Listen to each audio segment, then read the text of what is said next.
Hello and welcome students to Paragon classes। आज आपका class 12th का सेकेंड लेक्चर शुरू होने वाला है और ये लेक्चर वहीं से शुरू होगा जहां पर फर्स्ट लेक्चर जस्ट फिनिश हुआ था। तो आइए चलते हैं हम अपने आज के लेक्चर के लिए। तो ये लेक्चर खत्म, जब लास्ट लेक्चर हमारा फिनिश हुआ था तो हमने ये पार्ट कराना बच्चों को शुरू किया था, लेकिन वो कंप्लीट नहीं हो पाया था। लास्ट लेक्चर में आपको इलेक्ट्रिक चार्ज के बारे में काफ़ी डिटेल में बताया था और ये भी बताया था कि इलेक्ट्रिक चार्ज किसी भी बॉडी में आने के लिए आप दो बॉडीज को रब करते हो और एक बॉडी से दूसरे बॉडी में इलेक्ट्रॉन्स ट्रांसफर होते हैं। तो यहाँ आपके सामने चार्जिंग इस डायग्राम की हेल्प से एक बार आपको समझाई जा रही है। चार्जिंग बाय फ्रिक्शन ये वन ऑफ द मेथड्स है किसी बॉडी को चार्ज करने के लिए, और इसमें दो इंसुलेटर्स को यूज किया जा रहा है। जैसे ग्लास रॉड और सिल्क क्लॉथ होती है, उसका कॉम्बिनेशन होता है। यहाँ पर यूज किया जा रहा है एम्बर रॉड, ये भी एक तरह की वुडन टाइप रॉड होती है। और ये न्यूट्रल फर जो होता है, नेचुरली फर कहाँ मिलता है? ये एनिमल्स के जो बाल या रेशे होते हैं वहीं से हमें नेचुरल फर मिलता है। आजकल आर्टिफिशियल फर भी बनने लग गया है।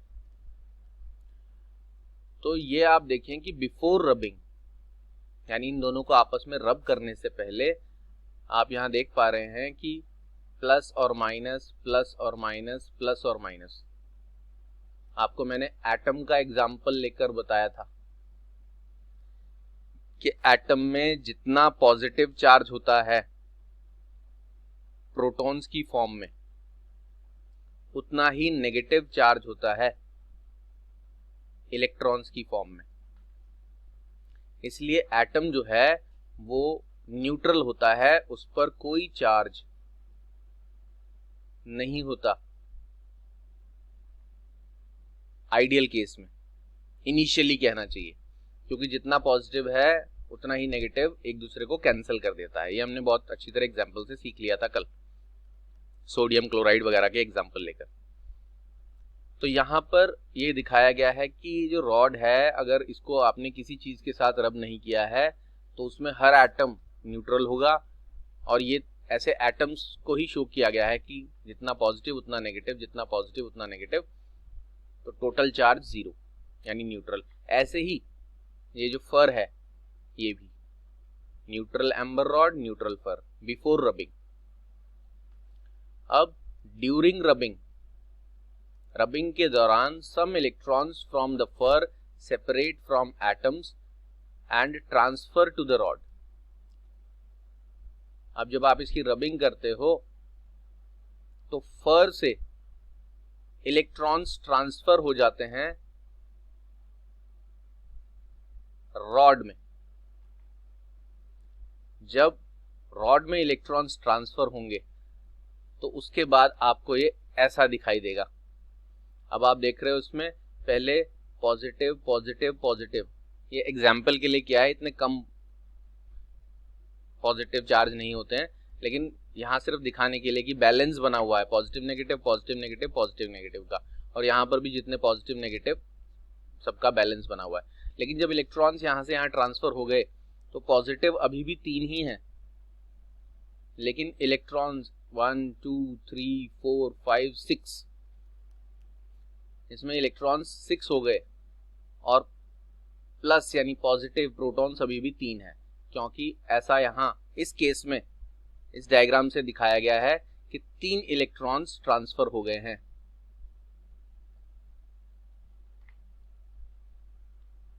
और यहां पर देखिए 1 2 3 4 5 6, पहले 6 पेयर्स थे जो सब एक दूसरे को न्यूट्रलाइज कर रहे थे। अब इस वाले पॉजिटिव चार्ज का इलेक्ट्रॉन, जो इसका काउंटर पार्ट या इस पेयर में से इलेक्ट्रॉन चला गया, इस पेयर में से इलेक्ट्रॉन चला गया, इस पेयर में से इलेक्ट्रॉन चला गया। यानी 6 पेयर से पहले 6 पेयर में से 3 पेयर अभी भी वैसे हैं, वो एक दूसरे को कैंसिल कर सकते हैं, लेकिन 3 पेयर में से इलेक्ट्रॉन्स गायब हो गया। अब क्या होगा, यहाँ 3 पॉजिटिव चार्ज हैं, उनमें से वो 3 नेगेटिव चार्ज को तो न्यूट्रलाइज कर देंगे, इसको, इसको और इसको। 3 नेगेटिव चार्ज अभी भी बचेंगे एक्स्ट्रा, यानी इस एम्बर रॉड पर -3 इंटू 1.6 इंटू 10⁻⁻19 कूलम चार्ज आ जाएगा, क्योंकि 1.6 इंटू 10⁻⁻19 कूलम ये इलेक्ट्रॉन का चार्ज होता है, जो मैंने पिछली क्लास में भी बच्चों को बताया था। -19 कूलम, और प्रोटॉन पर इतना ही पॉजिटिव चार्ज होता है।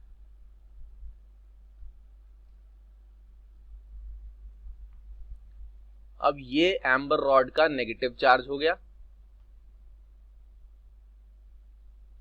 और यहां पर आप देखें ये प्लस माइनस कैंसिल, ये प्लस माइनस कैंसिल, ये प्लस माइनस कैंसिल, लेकिन 3 प्लस चार्ज अभी भी हैं, तो आप यहां लिखेंगे +3 इंटू 1.6 इंटू 10⁻⁻19 कूलम। ये चार्ज हो गया किसके ऊपर, फर के ऊपर। तो चार्जिंग रबिंग से पहले दोनों चीजें न्यूट्रल थी, लेकिन रबिंग के बाद इलेक्ट्रॉन्स के ट्रांसफर की वजह से दोनों पर चार्ज आ गया है, और कितना चार्ज आया है वो भी आपको पता लग जाएगा।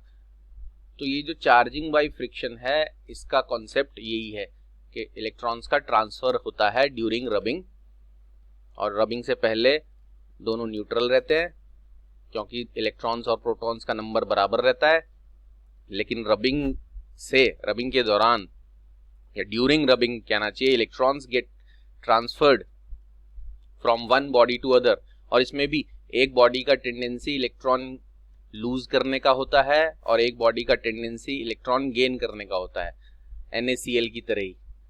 इसीलिए वो आपस में रिएक्ट करते हैं, इसीलिए रबिंग के दौरान इन पर चार्ज आता है। फर का टेंडेंसी है इलेक्ट्रॉन लूज करने का, जिसकी वजह से उस पर पॉजिटिव चार्ज आ गया है। एम्बर रॉड का टेंडेंसी है इलेक्ट्रॉन्स गेन करने का, जिसकी वजह से उस पर नेगेटिव चार्ज आ गया।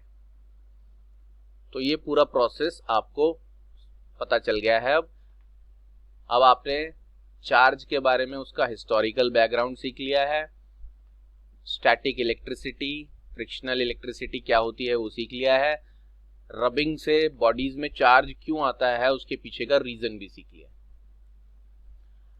अब जो चीज चार्ज के बारे में लास्ट सीखनी है वो चार्ज की प्रॉपर्टीज है।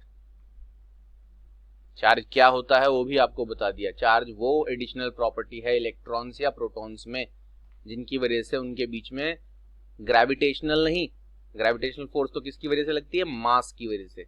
इसकी वजह से उसमें कौन सी फोर्स लगती है, इलेक्ट्रिक फोर्स। अब आपको चार्ज की प्रॉपर्टीज सिखाई जाती है, तो हम चलते हैं चार्ज की प्रॉपर्टीज की तरफ। तो ये हमारी शुरू होती हैं इलेक्ट्रिक चार्ज की प्रॉपर्टीज।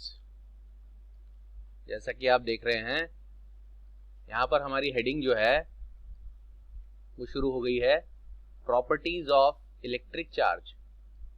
ये प्रॉपर्टीज ऑफ इलेक्ट्रिक चार्ज में आपके सामने 1 2 3 4 4 प्रॉपर्टीज दिखाई दे रही हैं, जिसमें सबसे पहले आपको फर्स्ट प्रॉपर्टी, जिसका नाम है क्वांटाइजेशन ऑफ चार्ज, इसको एक्सप्लेन किया जाएगा। वैसे इस प्रॉपर्टी को दो बॉडीज आपस में रब जब करते हैं तब उन पर चार्ज कैसे आता है ये एक्सप्लेन करते समय काफी कुछ एक्सप्लेन कर दिया गया है। बट ये प्रॉपर्टी अलग से लिखने के लिए भी आती है, क्योंकि इसका स्टेटमेंट वगैरह, इसका फॉर्मूला, ऐसा क्वेश्चन आता है डिस्क्राइब क्वांटाइजेशन ऑफ चार्ज, तो आपको प्रॉपर्टी कैसे लिखना है वो तो पूरा एक्सप्लेनेशन था, थ्योरेटिकल कोई एक्टिविटी एक्सपेरिमेंट टाइप के आप चीजों को रब कर रहे हो वगैरह वगैरह। लेकिन आपको जब इसका आंसर लिखना पड़ेगा कि डिस्क्राइब क्वांटाइजेशन ऑफ चार्ज, तब आपको क्या लिखना है। अभी जो वर्ड पहले समझते हैं, क्वांटाइजेशन, ये वर्ड बना है क्वांटिटी वर्ड से, और क्वांटिटी वर्ड का मीनिंग सारे बच्चे जानते हैं। किसी चीज की वैल्यू बताना, उसकी क्वांटिटी बताना होता है। वो किसी भी चीज के लिए हो सकता है। आप अगर मार्केट से शुगर खरीदने जाते हैं तो आप बोलते हैं कि मुझे 1 kg शुगर चाहिए, 2 kg शुगर चाहिए। आप जाके अगर शॉप पर बोलेंगे मुझे शुगर चाहिए, तो शॉपकीपर आपसे क्वेश्चन पूछेगा हाउ मच, कितना चाहिए आपको, तो आप उसकी क्वांटिटी बताते हैं। तो क्वांटिटी मतलब कोई वैल्यू, और क्वांटिटी से बना है क्वांटाइजेशन।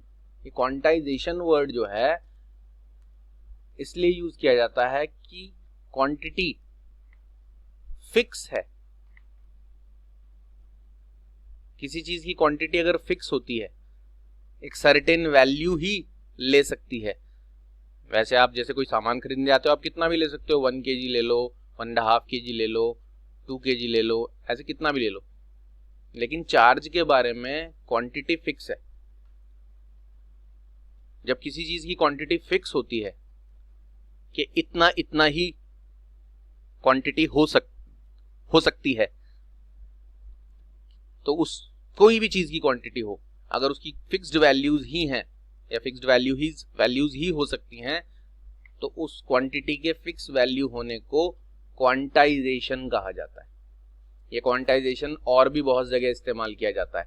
मैं बाद में बच्चों को एग्जांपल बताऊंगा जब ये आगे के चैप्टर्स में क्वांटाइजेशन और भी जगह और भी चीजों के बारे में यूज होगा।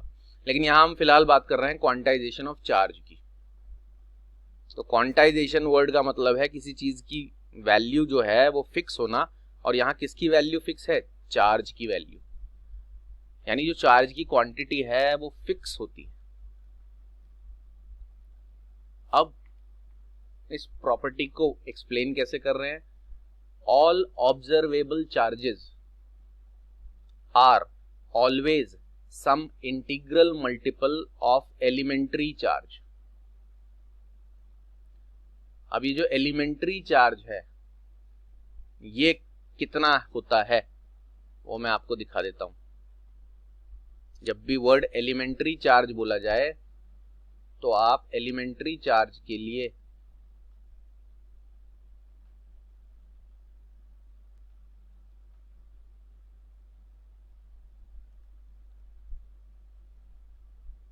इतना यूज करना।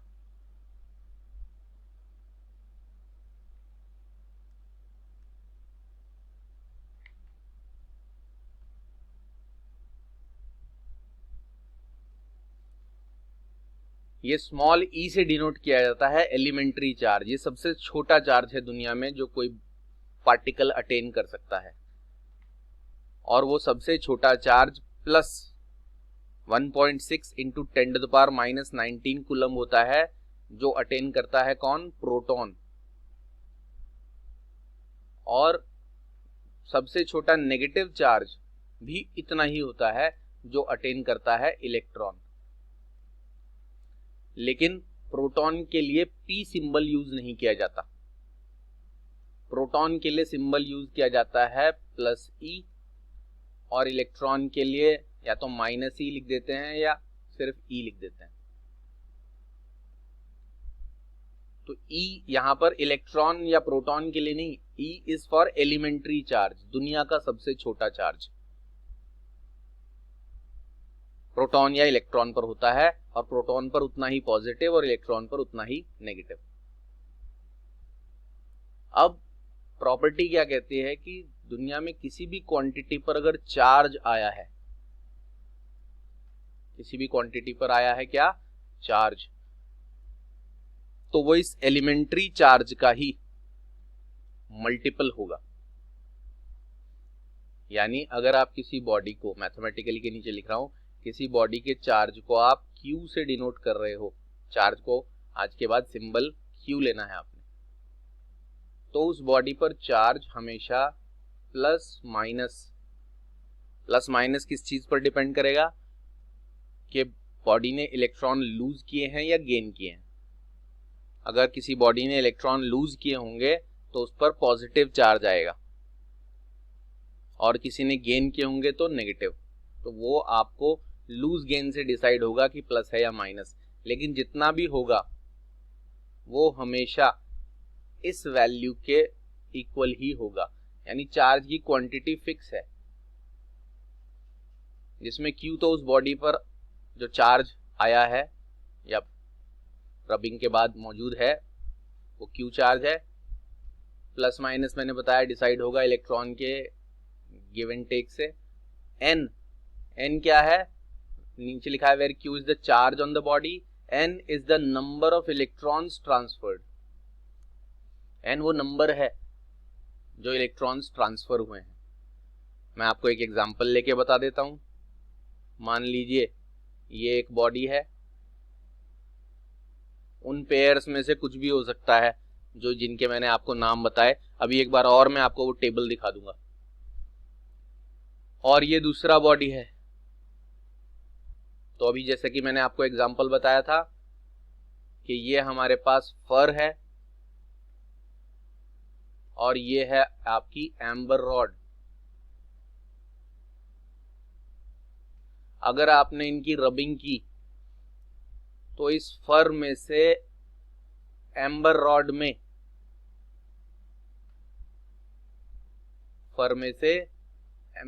में इलेक्ट्रॉन्स ट्रांसफर जो होंगे, कैसे ट्रांसफर होंगे, या तो 1 इलेक्ट्रॉन ट्रांसफर हो रहा है, या 2 इलेक्ट्रॉन ट्रांसफर हो रहा है, या 3 इलेक्ट्रॉन ट्रांसफर हो रहा है। इसीलिए ऐसा बोलते हैं इंटीग्रल मल्टीपल। ये जो 1 2 3 हैं ये इंटीजर्स हैं। ऐसा इंटीजर स्पेशली क्यों बोला है कि 1.5 इलेक्ट्रॉन ट्रांसफर नहीं हो सकता, 2.5, जिसको हिंदी में 1.5 या 2.5 बोलते हैं, 3.5 4.5 ऐसे इलेक्ट्रॉन ट्रांसफर नहीं होते। या तो 1 होगा या 2 होगा या 3 होगा, इंटीजर्स, फ्रैक्शंस नहीं। और 1 2 या 3 जितने भी इलेक्ट्रॉन ट्रांसफर होते हैं, 4 5 10 20 कितने भी, मान लो 50 इलेक्ट्रॉन इधर से इधर ट्रांसफर हो गए, लो मैं बोल देता हूं 50 इलेक्ट्रॉन इधर से इधर ट्रांसफर हो गए, तो इस बॉडी पर प्लस 50 क्या है, नंबर ऑफ इलेक्ट्रॉन्स ट्रांसफर्ड, जो कि होल नंबर यानी इंटीजर ही होगा। इंटीजर इसलिए बोलते हैं कि प्लस भी हो सकता है माइनस भी, जिसने दिया उसके माइनस हो गए, जिसने लिया उसके प्लस हो गए। लेकिन चार्ज जिसने दिया उस पर प्लस आता है, आपको बताया था, क्योंकि चार्ज इलेक्ट्रॉन जब चले गए तो इलेक्ट्रॉन्स यहाँ कम हो जाएंगे। इलेक्ट्रॉन्स यहाँ से जब कम हो जाएंगे तो वो बचे हुए इलेक्ट्रॉन सारे पॉजिटिव यानी प्रोटॉन्स को न्यूट्रलाइज नहीं कर पाएंगे। वो आपको अभी बताया था मैंने। ट्रांसफर से पहले इसमें प्लस जितने यानी प्रोटॉन्स जितने हैं, इलेक्ट्रॉन्स भी उतने ही हैं। लेकिन जब इससे इसमें ट्रांसफर हो गए तो इलेक्ट्रॉन्स का नंबर कम हो गया। तो 50 इलेक्ट्रॉन अगर ट्रांसफर हुए तो इस बॉडी पर चार्ज कैसे निकालेंगे, Q is equal to plus 50 into 1.6 into 10 to the power minus 19, 10 to the power minus 19 coulomb.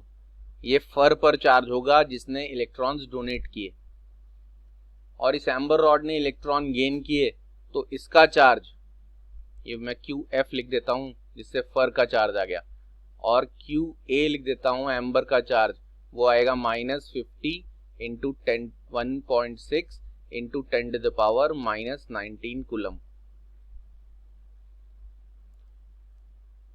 तो किसी भी बॉडी पर जो चार्ज आता है वो इलेक्ट्रॉन्स के ट्रांसफर की वजह से आ रहा है, और इलेक्ट्रॉन्स 1 2 3 या कोई integer number, whole number integer की फॉर्म में ही ट्रांसफर होंगे।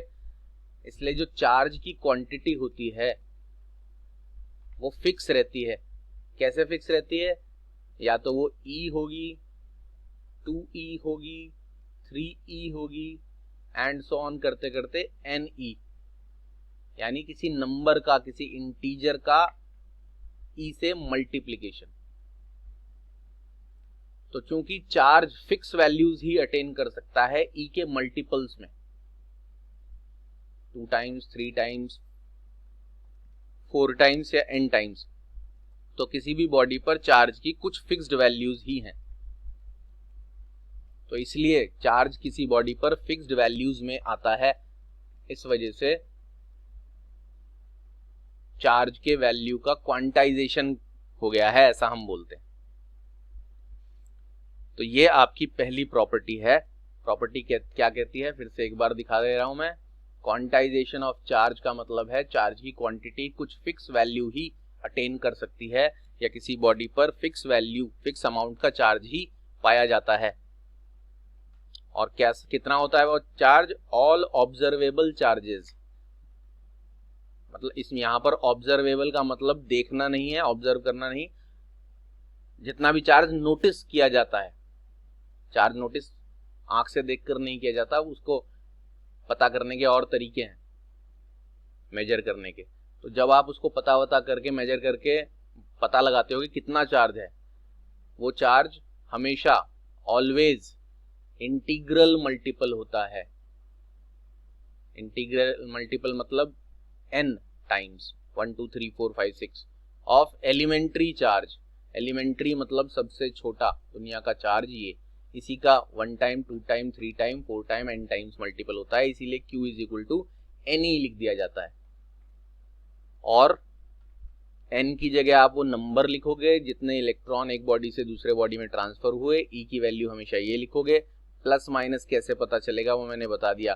जो इलेक्ट्रॉन डोनेट करता है उस पर पॉजिटिव चार्ज, जो गेन करता है उस पर नेगेटिव चार्ज। इस क्वांटाइजेशन ऑफ चार्ज प्रॉपर्टी पर न्यूमेरिकल भी आता है, 1 मार्क क्वेश्चन। वो न्यूमेरिकल कैसा आता है वो हम अब आपको दिखाते हैं। ये क्वेश्चन करना भी जरूरी होता है, शॉर्ट आंसर क्वेश्चन में इसके आने का काफी चांस होता है। बल्कि इन सारी प्रॉपर्टीज में से इसी टॉपिक पर न्यूमेरिकल आ सकता है। तो ये आपके सामने अब आपका क्वांटाइजेशन का एक न्यूमेरिकल एग्जांपल है। इसको हम आपको सॉल्व करके दिखाते हैं। वैसे बहुत आसान होता है, जिन्होंने ये अभी पढ़ लिया है क्वांटाइजेशन, वो डायरेक्ट फॉर्मूला बेस्ड क्वेश्चन है। क्वेश्चन पढ़ते हैं। A polythene piece rubbed with wool is found to have a negative charge of 3 into 10 to the power minus 7 coulomb. Estimate the number of electrons transferred from wool to polythene. तो question में कहा गया है कि एक polythene piece है,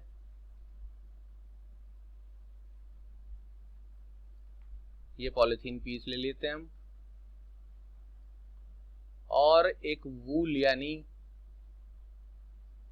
ऊनी कपड़ा है, इनको आपस में रब किया जाता है और बताया जा रहा है कि polythene piece rubbed with wool is found to have a negative charge. इस पॉलीथीन पीस पर -3 into 10 to the power -7 कूलम चार्ज है। यहां क्वेश्चन में माइनस नहीं लिखा, लेकिन उसने यहां बता दिया है कि नेगेटिव चार्ज है। अब आपको पहले ही पता होना चाहिए कि जिस पर नेगेटिव चार्ज आया है यानी उसने इलेक्ट्रॉन्स गेन किए होंगे, इसलिए मैं ये हटा देता हूं। अब आपको नेगेटिव चार्ज होने की वजह से पता है कि इलेक्ट्रॉन्स इससे इसमें ट्रांसफर हुए होंगे। जो इलेक्ट्रॉन लूज करता है उस पर पॉजिटिव चार्ज आता है, जो इलेक्ट्रॉन गेन करता है उस पर नेगेटिव चार्ज आता है। रीजन आपको बताया हुआ है। चार्ज रबिंग से पहले दोनों का पॉजिटिव और दोनों का नेगेटिव चार्ज बैलेंस्ड होता है, न्यूट्रलाइज्ड होता है, कैंसिल होता है। लेकिन रबिंग के बाद इलेक्ट्रॉन ट्रांसफर होने की वजह से एक में इलेक्ट्रॉन्स का नंबर बढ़ जाता है और दूसरे में इलेक्ट्रॉन्स का नंबर कम हो जाता है, तो वो एक दूसरे को बैलेंस नहीं कर पाते। कम वाले जहां इलेक्ट्रॉन्स का नंबर कम हो गया वहां पॉजिटिव चार्ज ज्यादा हो जाता है, तो उस बॉडी पर पॉजिटिव चार्ज आ गया और इस पर नेगेटिव। लेकिन कितना भी चार्ज आए बॉडीज पर, वो चार्ज हमेशा Q is equal to n e रहता है। हम वैसे फॉर्मूले में Q is equal to plus minus n e इसलिए लिख देते हैं कि हमें फॉर्मूला लिखते हुए कंफर्म नहीं हुआ था कि कौन सी दो बॉडीज हैं और किससे किसमें इलेक्ट्रॉन्स गए हैं। लेकिन अब आपको पता है कि वूल से पॉलीथीन में गए हैं, तो कितने इलेक्ट्रॉन पॉलीथीन ने लिए उतने ही इलेक्ट्रॉन वूल ने दिए, ये आपको पता लगाना है। अब Q ये है वो चार्ज की वैल्यू, तो आप यहाँ Q की जगह 3 इंटू 10⁻⁻⁷ लिख दोगे, और N नंबर ऑफ इलेक्ट्रॉन्स आपको पता लगाने हैं कि कितने ट्रांसफर हुए, और E एक इलेक्ट्रॉन का चार्ज।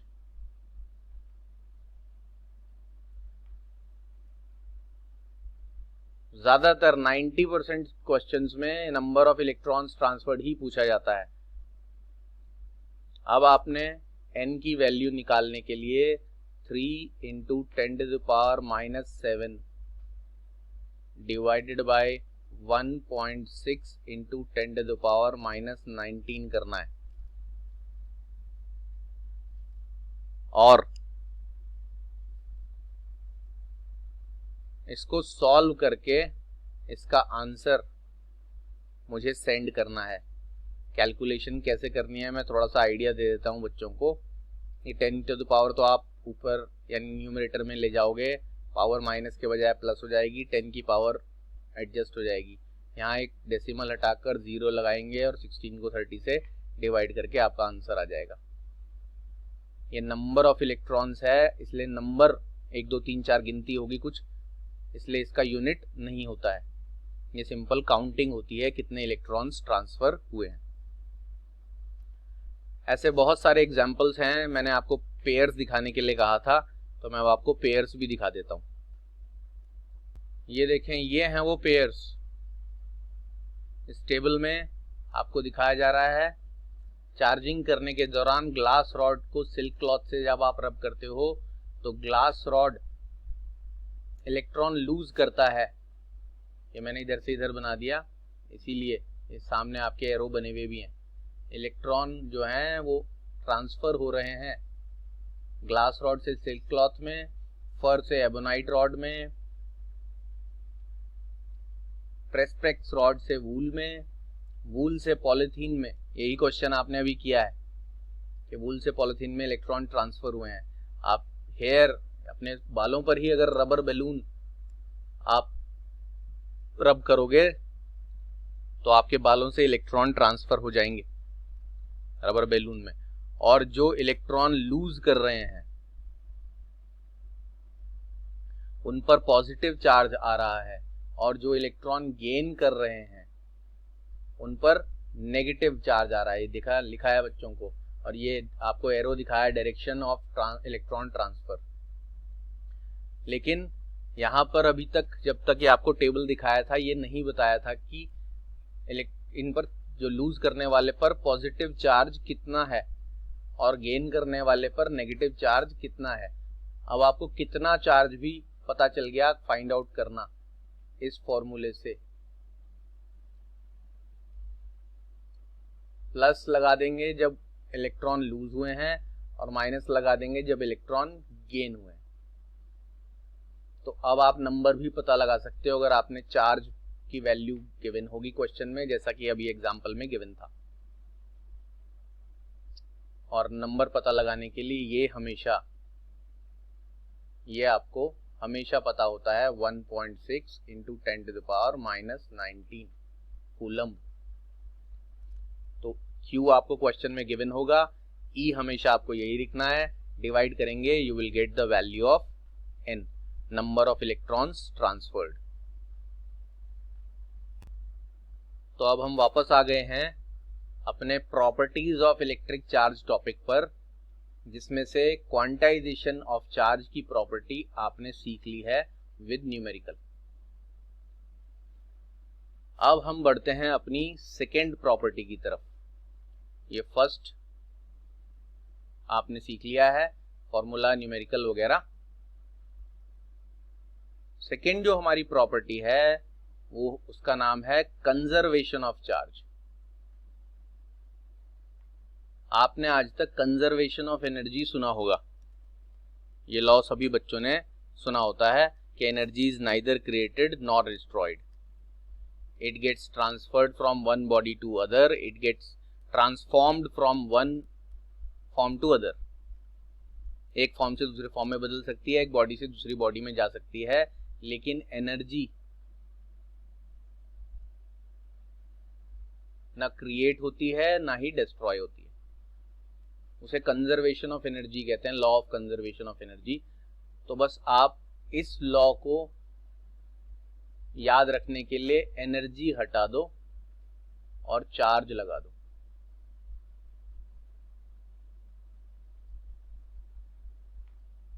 तो आपका कंजर्वेशन ऑफ चार्ज क्या कहलाएगा, प्रॉपर्टी क्या कहेगी कि charge is neither created nor destroyed.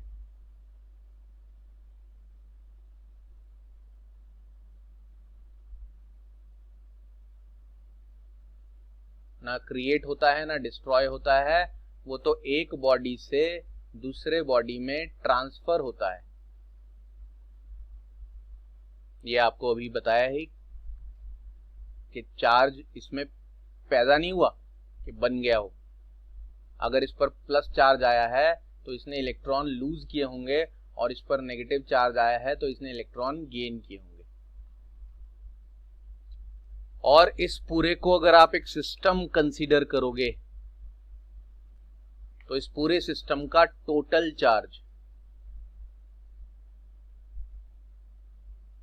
Before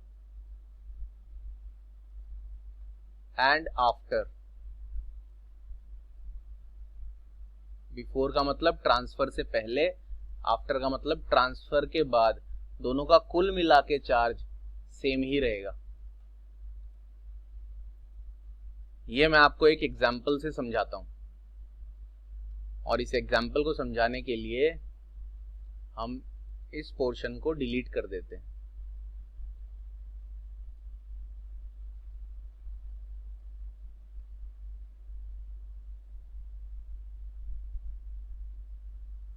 तो उस प्रॉपर्टी का काम हमारा खत्म हो गया था, इसलिए हम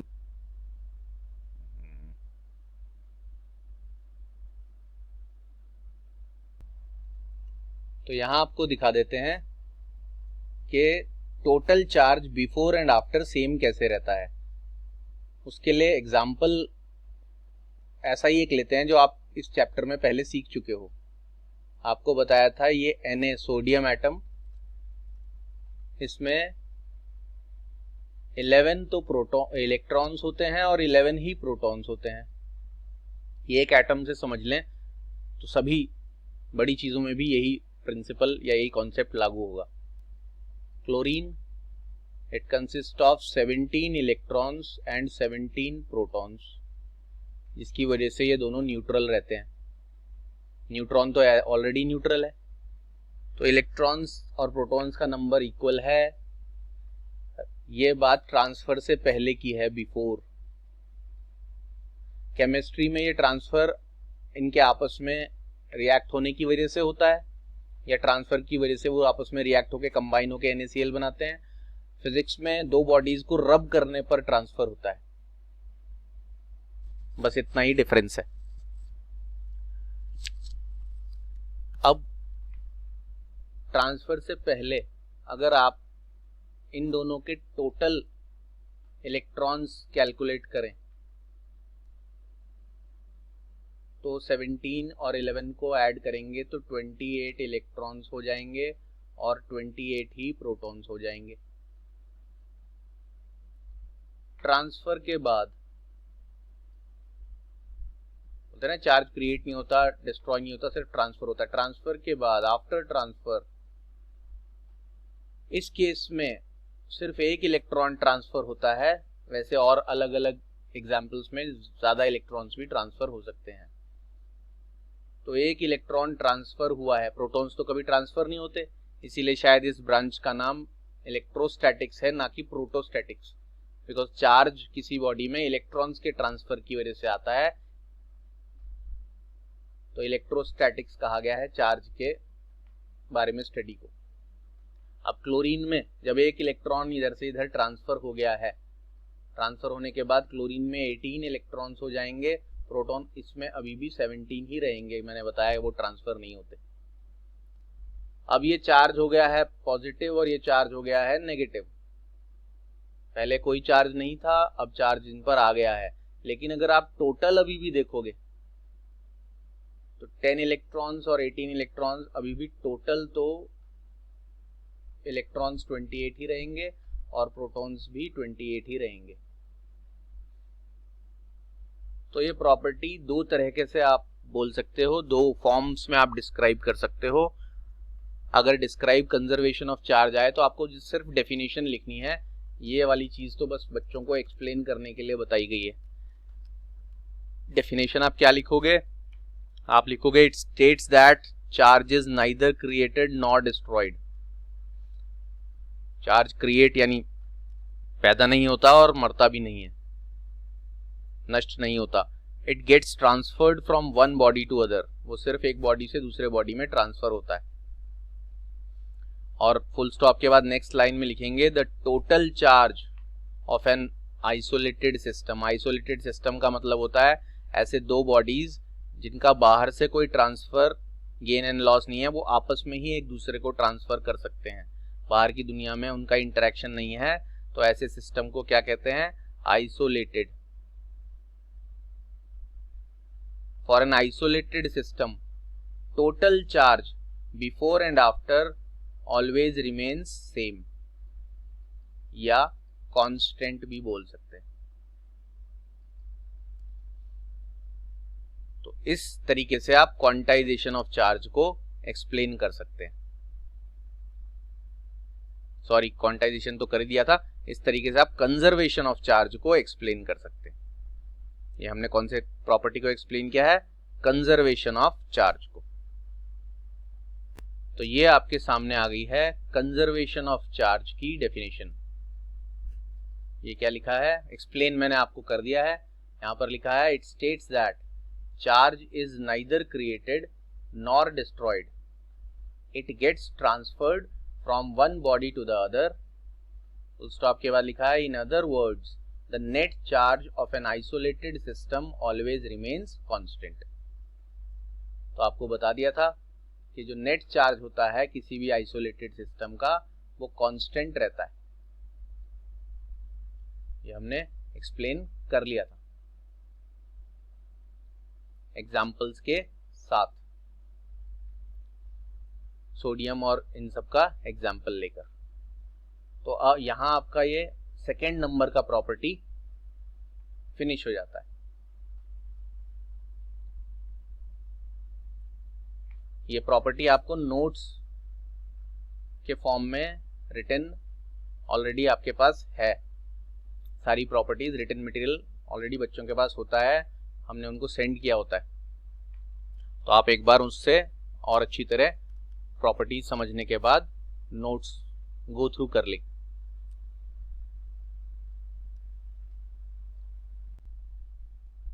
तो अब हम बढ़ते हैं अपनी थर्ड प्रॉपर्टी की तरफ। 1 और 2 प्रॉपर्टी हम कर चुके हैं। हमारी थर्ड प्रॉपर्टी जो है उसका नाम है एडिटिव नेचर ऑफ चार्ज। अब ये एडिटिव नेचर ऑफ चार्ज क्या होता है उसके लिए साइड में एक्सप्लेनेशन है, ये रहा। ये कहता है the total charge, the total electric charge, पूरा नाम तो इलेक्ट्रिक चार्ज ही है इलेक्ट्रॉन की वजह से, the total electric charge of an object is equal to the algebraic sum of all electric charges distributed on the different parts of the objects। देखिए, एक example के तौर पे मैं एक बड़ा सा ऑब्जेक्ट, कोई बड़ी सी मेटल शीट वगैरह इस तरह के कोई ऑब्जेक्ट ले लेता हूं और सपोज करता हूं कि उसके पूरे सरफेस पर अलग अलग जगहों पर पूरे में चार्ज डिस्ट्रीब्यूटेड है।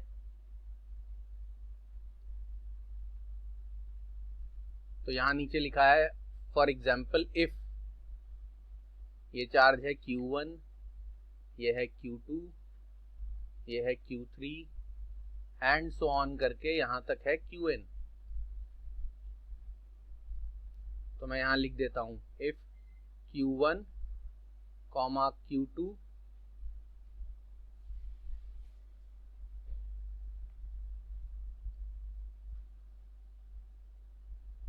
थोड़ा क्लियरली मेंशन कर देते हैं। इफ Q1,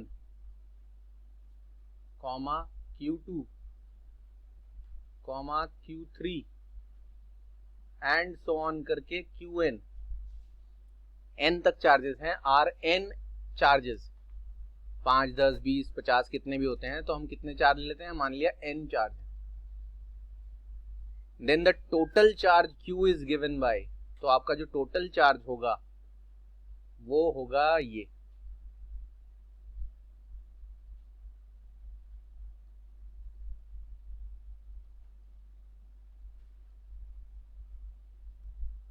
यहां लिखा है the total electric charge of an object is equal to the algebraic sum of all the electric charges distributed. अब ये जो वर्ड जो है ना इलेक्ट्रिक सम जो है, एल्जेब्रिक सम जो है, ये वर्ड है एल्जेब्रिक सम, इसको जरा समझ लें। फिजिक्स में दो तरह के सम यानी एडिशन बच्चों को बताए जाते हैं, एक वेक्टर सम और एक ये आप देख रहे हो एल्जेब्रिक सम। वेक्टर सम उन क्वांटिटीज का किया जाता है या वेक्टर एडिशन उन क्वांटिटीज का किया जाता है जो वेक्टर होती हैं। जैसे कि अगर आप दो फोर्सेस को ऐड करोगे तब आप उनका सिंपल एडिशन नहीं कर सकते। एल्जेब्रिक सम का मतलब होता है सिंपल एडिशन, जो आपको मैथ्स में सिखाया जाता है। सिंपल नंबर्स को जोड़ना, 2 + 3 + 5 ऐसे करके जोड़ ऐड करके आपको जो भी नंबर आए वो सिंपल अर्थमेटिक में जो छोटी क्लासेस में सिखाया जाता है वो एल्जेब्रिक सम कहलाता है, मैथमेटिकल सम। लेकिन फोर्सेस को या और किसी भी और वेक्टर्स को ऐड करने के लिए एल्जेब्रिक सिंपल एडिशन के रूल्स नहीं आते यूज में। उनके लिए आपको वेक्टर एडिशन या वेक्टर एल्जेब्रा, वेक्टर सम अलग से सीखना पड़ता है, जो आपको 11th क्लास में पूरे चैप्टर पढ़ाया गया था वेक्टर्स, उसमें सिखाया गया था। यहाँ उसकी बात हम नहीं कर रहे हैं क्योंकि चार्ज के बारे में हम पहले ही बता चुके हैं कि चार्ज एक स्केलर क्वांटिटी है, यानी इसमें सिर्फ मैग्नीट्यूड होता है, डायरेक्शन तो होता ही नहीं है। तो क्योंकि इसमें डायरेक्शन नहीं होता तो ये स्केलर है, इसलिए स्केलर क्वांटिटीज को हम सिंपल मैथमेटिकल तरीके से ऐड कर सकते हैं। यही हमारी ये प्रॉपर्टी कहती है। अब मैं आपको इसका एक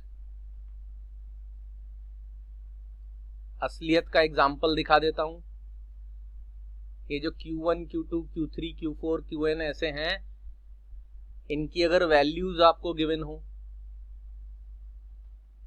ये लीजिए यहां पर +3 कूलम, यहां पर -5 कूलम, यहां -7 कूलम, यहां +4 कूलम, यहां -8 कूलम, ऐसे करके कितने भी हो सकते हैं। मैंने एग्जांपल के लिए 1, 2, 3, 4, 5 ले लिए।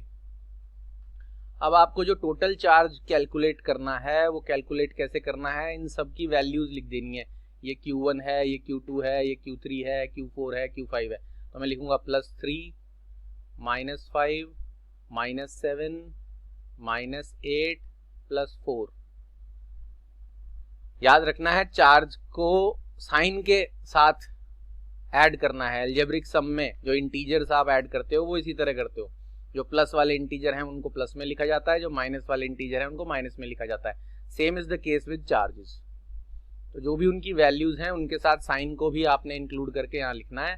और अब जैसा मैथमेटिक्स में आप करते आए हो, 3 और 4 को एक साथ ऐड करेंगे तो ये आपका +7 तो 1 हो जाएगा, और 8, -8, -7 और -5 इन तीन को आप जब कंबाइन करोगे, ऐड करोगे तो 15 + 5 -20 आ जाएगा।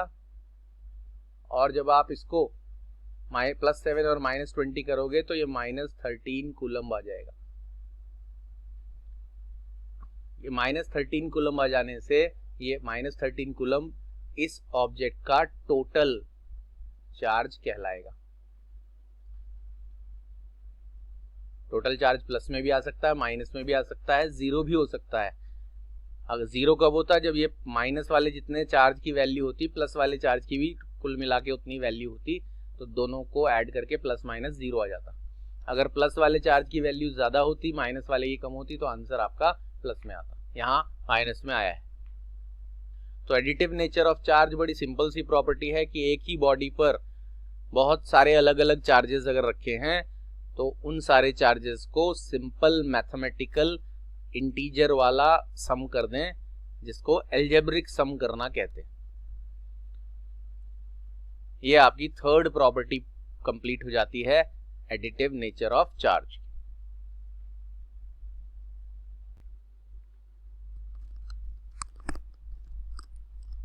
तो अब आती है हमारी फोर्थ प्रॉपर्टी की बारी, और ये फोर्थ प्रॉपर्टी के ऊपर बाकी का सारा चैप्टर बेस्ड है, जिसका नाम कूलम्स लॉ है। वो इस फोर्थ प्रॉपर्टी से ही शुरू होगा। फोर्थ प्रॉपर्टी क्या कहती है? Like charges repel and unlike charges attract each other. Like charges का मतलब अगर आप दो पॉजिटिव चार्ज को आपस में एक दूसरे के नजदीक रखोगे या दो नेगेटिव चार्ज को पास लाएंगे, तो ये हमेशा एक दूसरे को रिपेल करेंगे। और अगर आप एक पॉजिटिव और एक नेगेटिव यानी अनलाइक चार्जेस को, लाइक का मतलब क्या है? दोनों पॉजिटिव या दोनों नेगेटिव। अनलाइक का मतलब एक पॉजिटिव और एक नेगेटिव, तो ये हमेशा एक दूसरे को अट्रैक्ट करेंगे। ये चार्ज की फोर्थ प्रॉपर्टी है, एक नेचुरल फिनोमिनन है। इसी प्रॉपर्टी से आगे का पूरा चैप्टर बढ़ेगा, लेकिन उस चैप्टर तक जाने से पहले मैं आपको कुछ एग्जाम्पल्स बता देता हूं, कुछ एक्टिविटीज टाइप की चीजें बता देता हूं इस प्रॉपर्टी पर बेस्ड। ये आपको फर्स्ट एक्टिविटी दिखाई दे रही है, ये आप खुद भी कर सकते हो अपने आप, एक्सपेरिमेंट टाइप का एक एक्टिविटी। इसमें आपको दो बलून्स लेने हैं और बलून को इन्फ्लेट करके, यानी बलून को फुलाकर, सिंपल मार्केट में बलून मिलते हैं, हैप्पी बर्थडे में लगाते होगे, उन बलून्स को एक एक करके one by one rub both the balloons with a piece of woollen cloth. ऊनी कपड़ा भी घर में आसानी से मिल जाता है, कोई स्वेटर वगैरह इस तरह की कोई चीज हो। एक बलून लिया, उसको वुलन क्लॉथ से अच्छी तरह रब करना है और दूसरे बलून को भी वुलन क्लॉथ से रब करना है। जब आप इन दोनों बलून्स को बारी बारी रब करके वुलन क्लॉथ से एक दूसरे के नजदीक लाओगे तो वो एक दूसरे से रिपेल होंगे, क्योंकि उन पर सेम टाइप का चार्ज आएगा। दूसरा एक्सपेरिमेंट आप कर सकते हो, एक्टिविटी कह सकते हैं इसे, एक्सपेरिमेंट तो क्या, एक्सपेरिमेंट तो लेबोरेटरी में होता है, ये एक्टिविटी आप घर में कर सकते हो। एक प्लास्टिक की रिफिल, पेन की रिफिल होती है, या प्लास्टिक की कोई रॉड टाइप की रिफिल, इसलिए कि उसमें ये आप आसानी से देख सकते हो, हल्की होती है, वो आपको मूव करते हुए दिखेगी। रब अ plastic refill with polythene. Polythene तो आप आसानी से अवेलेबल होती है। एक पॉलीथीन का कोई पीस लेकर रिफिल, पेन की कोई खराब रिफिल पड़ी हो, प्लास्टिक होता है वो, उसे आप रब करो। ऐसी दो रिफिल्स ले लें। एक रिफिल को आप इस तरह से ग्लास टम्बलर में रख देना और दूसरी रिफिल को रब करने के बाद, ऑलरेडी ये रब्ड रिफिल है, ये भी रब्ड है विद पॉलीथीन। जब आप इस वाली रिफिल को इसके नजदीक लाओगे तो ये इससे अवे मूव करेगी, यानी रिपेल होगी, क्योंकि दोनों पर सेम टाइप का चार्ज है। एक और ये एक्टिविटी दिखाया हुआ है, सिल्क क्लॉथ को ग्लास रॉड से रब करते हैं। देखिए पहले दोनों पर कोई चार्ज नहीं है, लेकिन रबिंग के दौरान ग्लास रॉड से सिल्क क्लॉथ में इलेक्ट्रॉन्स ट्रांसफर हो जाते हैं, तो ग्लास रॉड पर पॉजिटिव और सिल्क क्लॉथ पर नेगेटिव चार्ज आ जाता है। अब ये दोनों एक दूसरे को अट्रैक्ट करेंगे, because unlike charges attract each other. उसके बाद ये एक आपकी एक्टिविटी और है, ये आप कर नहीं पाओगे तो देख के आपको याद रखनी है। ये ग्लास रॉड को हैंग किया गया है सिल्क क्लॉथ से रब करने के बाद, ऐसे फ्रीली रस्सी से लटकाया हुआ है, और एक दूसरी वैसी ही ग्लास रॉड सिल्क क्लॉथ से रब करने के बाद, जैसा अभी थोड़ी देर पहले दिखाया था, आप उसके पास लेकर आते हो।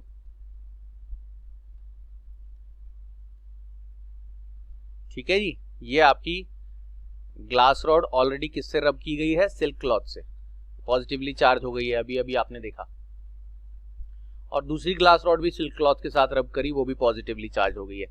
आपको ये चार्ज दिखेगा नहीं, बट यहाँ पर दिखाया है कि पॉजिटिव चार्ज हो गई है, क्योंकि ये एक्सपेरिमेंट से कंफर्म हुआ है कि उसने इलेक्ट्रॉन लूज किए हैं ग्लास रॉड ने, और सिल्क क्लॉथ ने गेन किया है। अब आप दो एक जैसी पॉजिटिव रॉड्स यानी ग्लास रॉड्स को पास लाओगे, ये वाली ग्लास रॉड आप हाथ में पकड़ के इसके नजदीक लाओगे तो ये सस्पेंडेड यानी रस्सी से, सिल्क थ्रेड से टंगी हुई रॉड रिपेल हो जाएगी, इससे थोड़ी दूर भाग जाएगी,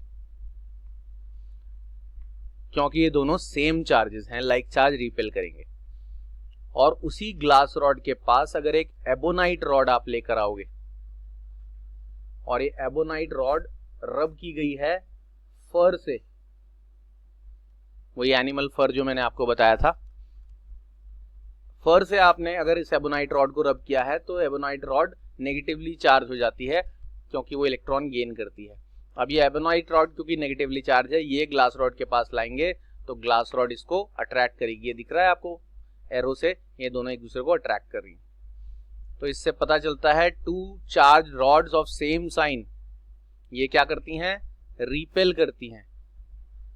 और two charge rods of opposite sign, two charge rods of opposite sign ये एक दूसरे को अट्रैक्ट करती हैं। तो ये लास्ट प्रॉपर्टी आज के लिए, और इस प्रॉपर्टी को ही आगे कंटिन्यू करके पूरा चैप्टर कूलम्ब्स लॉ नाम से फर्स्ट आपका चैप्टर शुरू होगा इलेक्ट्रोस्टैटिक्स का। अभी तक सिर्फ चार्ज के बारे में बढ़ाया गया, हालांकि ये भी चैप्टर में इंक्लूडेड है, ये आउट ऑफ सिलेबस नहीं है, इस पर क्वेश्चंस वगैरह बहुत आएंगे, लेकिन बाकी का चैप्टर इसी फोर्थ प्रॉपर्टी से रिलेटेड होगा। क्या है वो?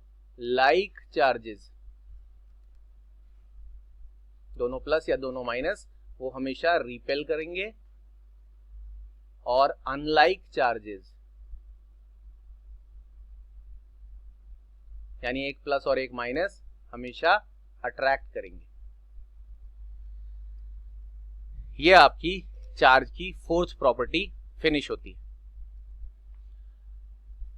अब इस प्रॉपर्टी के ऊपर बाकी का जो चैप्टर है जिसका नाम है कूलम्ब्स लॉ, वो हम नेक्स्ट लेक्चर में स्टार्ट करेंगे।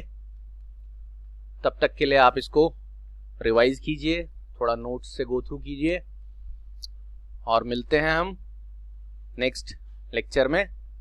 तब तक के लिए goodbye and take care.